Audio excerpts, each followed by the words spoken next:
So, you know, they're always like cracking the whip and then procrastinating and cracking the whip and then procrastinating. And it's like, God, it's so boring and such a pathetic way of spending your time. And you know what that's like, because you probably waste like 6 hours a day. And I think we did an economic calculation about that a while back, right? Your time's probably worth 50 bucks an hour, something like that. I mean, you're not getting paid that now, but you're young. And so this is investment time. And what you do now is going to multiply its effects in the future. So let's say it's 50 bucks an hour, which is perfectly reasonable. So if you waste 6 hours a day, and you are, then you're wasting about $2,000 a week or about $100,000 a year. So like, go ahead, but that's what it's costing you every hour. And you need to know what your damn time is worth. So let's say it's not 50 bucks, it's 30, whatever. Maybe it's 100, it's somewhere in that range. One of the things you should be asking yourself is, when you spend an hour, was that, well, would have I paid someone 50 bucks to have had that hour? And if the answer is no, it's like, well, maybe you should do something else with your time. And it depends on whether or not you think that your time's worthwhile. But the funny thing about not assuming that is, if you assume your time isn't worthwhile, what happens is you don't just sit around sort of randomly in a state of responsibilityless bliss. What you do is you suffer existentially. And so that seems like a stupid solution. Procrastination has nothing to do with work. The people that write to us the most that struggle with procrastinating: PhD students, engineers, entrepreneurs, people that have a lot on their plate, that have a lot of things that they need to juggle, and that are analytical and thinkers by nature. Procrastination is a form of stress relief. What are you stressed about? What's really stressing you out is finances and money and the fear that you have. What happens when you struggle with procrastinating, and thank you for being so honest, there's that stresses you out. Maybe you feel the same way. You carry around this dark cloud because you don't think you're gonna make it. You're stressed about money all the time. Or maybe your mom's health is declining and it really stresses you out. Or maybe your best friends are going through a divorce, or you're going through a divorce, and that really stresses you out. And so you walk around with this big ass thing on your shoulders all the time. And then you walk into work and you sit down and you've got a list of phone calls to make, which requires your prefrontal cortex. And your prefrontal cortex looks at the list and is like, oh my God, you want me to make 15 phone calls? I've been worried about the money all day. Can we just look at cat videos? I need a break. And next thing you know, 2 hours is gone. You've been online shopping, you've been looking at cat videos. And then of course you look at the 15 phone calls, you're like, I didn't make him. The research on procrastination is undeniable. It's black and white. Number one, all of you that procrastinate, procrastination's not the issue, it's stress. You're procrastinating to give yourself a little break at work. It's sort of like taking a smoking break almost, you know? You're just taking a break. So number one, because you're all stressed out and procrastinators are very hard on yourselves, this is gonna sound super stupid, but you gotta forgive yourself. You have got to actually have a talk with yourself where you feel yourself starting to procrastinate. You go, look, I know I really screwed up. I know I'm in a mess financially. I forgive myself. I'm just gonna do the best that I can.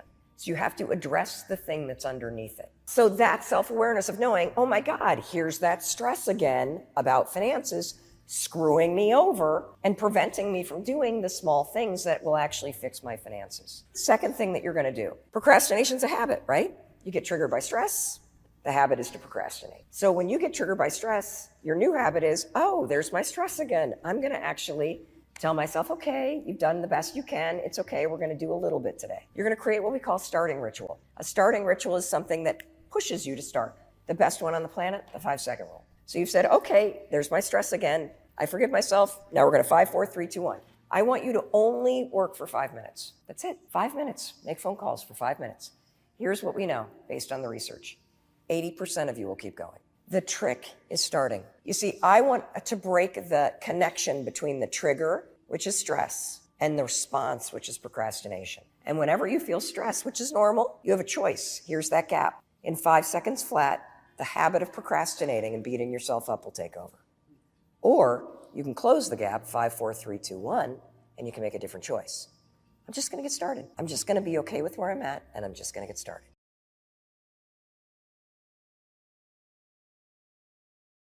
Procrastination usually means you never get started. Although I consider the inability to finish something to be a form of procrastination. Ask people why they procrastinate, and you'll often hear something like this: I'm a perfectionist.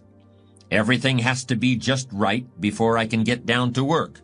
No distractions, not too much noise, no telephone calls interrupting me, and of course I have to be feeling well physically too. I can't work when I have a headache. The other end of procrastination, being unable to finish, also has a perfectionist explanation. I'm just never satisfied. I'm my own harshest critic. If all the I's aren't dotted and all the T's aren't crossed, I just can't consider that I'm done. That's just the way I am, and I'll probably never change. Do you see what's going on here? A fault is being turned into a virtue. The perfectionist is saying that his standards are just too high for this world. But in the end, it's just a very pious kind of excuse-making. It certainly doesn't have anything to do with what's really behind procrastination. The basis of procrastination could be fear of failure.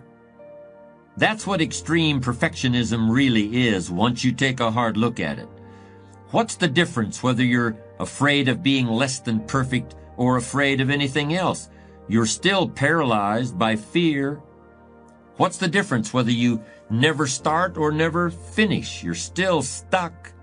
You're still going nowhere. You're still overwhelmed by whatever task is before you. You're still allowing yourself to be dominated by a negative vision of the future in which you see yourself being criticized or laughed at or punished or ridden out of town on a rail. Of course, this negative vision of the future is really a mechanism that allows you to do nothing. It's a very convenient mental tool. Break it down. No matter what you're trying to accomplish, whether it's writing a book or climbing a mountain or painting a house, the key to achievement is your ability to break down the task into manageable pieces and knock them off one at a time. Focus on accomplishing what's right in front of you at this moment and ignore what's off in the distance someplace. Substitute real-time positive thinking for negative future visualization. One day at a time. You've probably heard that phrase. That's what we're doing here. We're breaking the time required for a major task down into one-day segments. And we're breaking the work involved in writing a 400-page book down into page and a quarter increments. Keep this up for 1 year, and you'll write the book. Discipline yourself to look neither forward nor backward, and you can accomplish things you never thought you could possibly do. Now, first off, I'd like you to stop telling yourself that you're a born procrastinator or you're naturally a lazy person. It's not true. You were not born that way. It's just a story you tell yourself, which means it's a story you can change. So from now on, every time you chide yourself for procrastinating or being lazy, I want you to tell yourself that you already have everything you need to accomplish any goal you can imagine, because that is the real truth of the matter. I'd like you to consider this question. Is it really your tendency to procrastinate that's stopping you from taking action? Or are you simply overwhelmed? You know, all too often, the reason why you don't take action is because you're not sure what action you should take. Your goals seem so big and there's so much to learn and do that it seems like an unimaginable task. So it's not a character flaw that's holding you back. It's a lack of clarity and planning. Now, the other reason is you have so many things to do and no criteria for deciding which one to do first. So refer back to your passions, your purpose, and your top values to help you decide which ones to do first. And once you do decide, clarify your goals, chunk them down into small but achievable action steps, and then systematically completing those small steps one after another. Now, here are some tips to help make that easier for you. First, start your day by setting 3 to 5 small goals for yourself, and then commit yourself to completing them before you go to bed that night, no matter what. Now, make sure your goals are realistic and they're achievable, because the act of achieving them and crossing them off your list is going to give you the confidence and the momentum you need to keep on going. Now, my next tip is to eliminate the distractions that prevent you from fully focusing on your goals.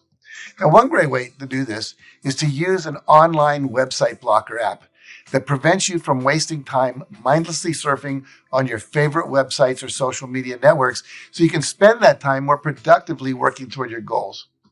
Now, another important thing is for you to give yourself hard deadlines and then commit to achieving them. Then when you do achieve your goal, I want you to reward yourself for it. And this will boost your confidence and your motivation and help you maintain your focus and your momentum. Now, another great way to avoid procrastination trap is to focus your time and energy on the things that matter most to you.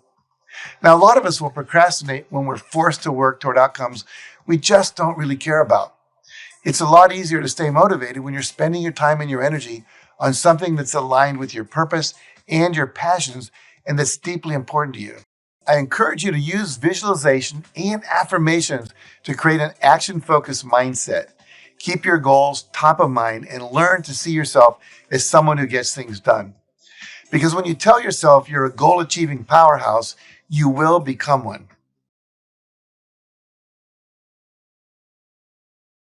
So the question is, well, what can you do about your industriousness? And the answer to that is, well, that's kind of rough too, because there's a strong genetic component. But you can work on micro habits with regards to your conscientiousness. And I think the best micro habits, this is partly to do with this, I think the best thing you can do with regards to your conscientiousness is to set up some aims for yourself, goals that you actually value. All right, you're going to have to put some effort into your life. And you need to be motivated to do that. And so what are the potential sources of motivation? Well, you could think about them in the big five manner. You know, if you're extroverted, you want friends. If you're agreeable, you want an intimate relationship. If you're disagreeable, you want to win competitions. If you're open, you want to engage in creative activity. If you're high in neuroticism, you want security. Okay, so those are all sources of potential motivation that you could draw on, that you could tailor to your own, your own personality. But then there are dimensions that you want to consider your life across. And so we ask people about, well, if you could have your life the way you wanted it in 3 to 5 years, if you were taking care of yourself properly, what would you want from your friendships? What would you want from your intimate relationship? How would you like to structure your family? What do you want for your career? Well, how are you going to use your time outside of your job? And how are you going to regulate your mental and physical health, and maybe also your drug and alcohol use? Because that's a good place to auger down, because alcoholism, for example, wipes out, 5 to 10% of people. So you want to keep that under control. And then so maybe you develop a vision of what you would like your life to be, and that associates the goal. Once the goal is established, and then you break down the goal into micro processes that you can implement. The micro processes become rewarding in proportion, in relation to their causal association with the goal, and that tangles in your incentive reward system. We talked about the dopaminergic incentive reward system, and that's the thing that keeps you moving forward. And the way it works is that it works better if it produces positive emotion when it can see you moving towards a valued goal. Okay, well, what's the implication of that? Better have a valued goal, because otherwise you can't get any positive motivation working out. And so the more valuable the goal, in principle, the more the micro processes associated with that goal start to take on a positive charge. And so what that means is, well, you get up in the morning and you're excited about the day, you're ready to go. And so as far as I can tell, what you do is you specify your long-term ideal. Maybe you also specify a place you want to stay the hell away from, so that you're terrified to fail as well as excited about succeeding, because that's also useful. You specify your goal.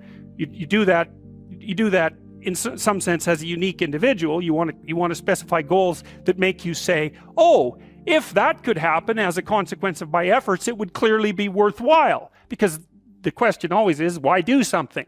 Because doing nothing is easy. You just sit there and you don't do anything. That's real easy. The question is, why would you ever do anything? And the answer to that has to be because you've determined by some means that it's worthwhile. And then the next question might be, well, where should you look for worthwhile things? And one would be, well, you could consult your own temperament. And the other would be, well, you kind of look at what it is that people accrue that's valuable across the lifespan. You need a family, you need friends. Like, you don't need to have all these things, but you better have most of them. Family, friends, career, educational goals, plans for, you know, time outside of work, attention to your mental and physical health, etc. You know, that's what life is about. And if you don't have any of those things, well, then all you've got left is misery and suffering. So that's a bad deal for you. So as I was saying, well, you're going to try to make yourself more industrious. Okay, number one, specify your damn goals, because how are you going to hit something if you don't know what it is? That isn't going to happen. And often people won't specify their goals too, because they don't like to specify conditions for failure. So if you keep yourself all vague and foggy, which is real easy, because that's just a matter of not doing as well, then you don't know when you fail. And people might say, well, I really don't want to know when I fail because that's painful. So I'll keep myself blind about when I fail. That's fine, except you'll fail all the time then. You just won't know it until you've failed so badly that you're done. And that can easily happen by the time you're 40. So I would recommend that you don't let that happen. So that's willful blindness, right? You could have known, but you chose not to. Okay, so once you get your goal structure set up, you think, okay, if I could have this life, it looks like that might be worth living, despite the fact that it's going to be, you know, anxiety provoking and threatening, and there's going to be some suffering and loss involved in all of that. Obviously, the goal is to have a vision for your life such that, all things considered, that justifies your effort. Okay, so then what do? Well, then you turn down to the micro routines. It's like, okay, well, this is what I'm aiming for. How does that instantiate itself day to day, week to week, month to month? And that's where something like a schedule can be unbelievably useful. Google Calendar. It's like, make a damn schedule and stick to it. Okay, so what's the rule with the schedule? It's not a bloody prison. That's the first thing that people do wrong. They say, well, I don't like to follow a schedule. Well, it's like, well, what kind of schedule are you setting up? Well, I have to do this, then I have to do this, then I have to do this, you know, and then I just go play video games, because who wants to do all these things that I have to do? It's like, wrong. Set the damn schedule up so that you have the day you want. That's the trick. It's like, okay, I've got tomorrow. If I was going to set it up so it was the best possible day I could have, practically speaking, what would it look like? Well, then you schedule that. And obviously there's a bit of responsibility that's going to go along with that, because if you have any sense, one of the things that you're going to insist upon is that at the end of the day, you're not in worse shape than you were than at the beginning of the day, right? Because that's a stupid day. If you have a bunch of those in a row, you just dig yourself a hole and then you bury yourself in it. It's like, sorry, that's just not a good strategy. It's a bad strategy. So maybe 20% of your day has to be responsibility and obligation, or maybe it's more than that, depending on how far behind you are. But even that, you can ask yourself, okay, well, I've got these responsibilities. I have to schedule the damn things in. What's the right ratio of responsibility to reward? And you can ask yourself that, just like you'd negotiate with someone who is working for you. It's like, okay, you got to work tomorrow. Okay, so I want you to work tomorrow. And you might say, okay, well, what are you going to do for me that makes it likely that I'll work for you? Well, you could ask yourself that, you know. So maybe you do an hour of responsibility and then you play a video game for 15 minutes. I don't know, whatever turns your crank, man. But, you know, you have to negotiate with yourself and not tyrannize yourself. Like you're negotiating with someone that you care for, that you would like to be productive and have a good life. And that's how you make the schedule. It's like, and then you look at the day and you think, well, if I had that day, that'd be good. Great. You know, and you're useless and horrible, so you'll probably only hit it with about 70% accuracy, but that beats the hell out of 0, right? And if you hit it even with 50% accuracy, another rule is, well, aim for 51% the next week, or 50.5% for God's sake, or because you're going to hit that position where things start to loop back positively and spiral you upward. And so that's one way that you can work on your conscientiousness, is to plan a life you'd like to have.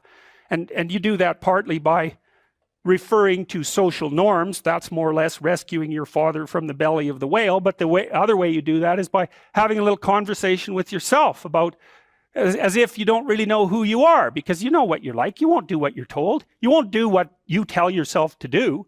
You must have noticed that. It's like you're a bad employee and a worse boss. And both of those work, you know, for you. You don't know what you want to do, and then when you tell yourself what to do, you don't do it anyways. You should fire yourself and find someone else to be.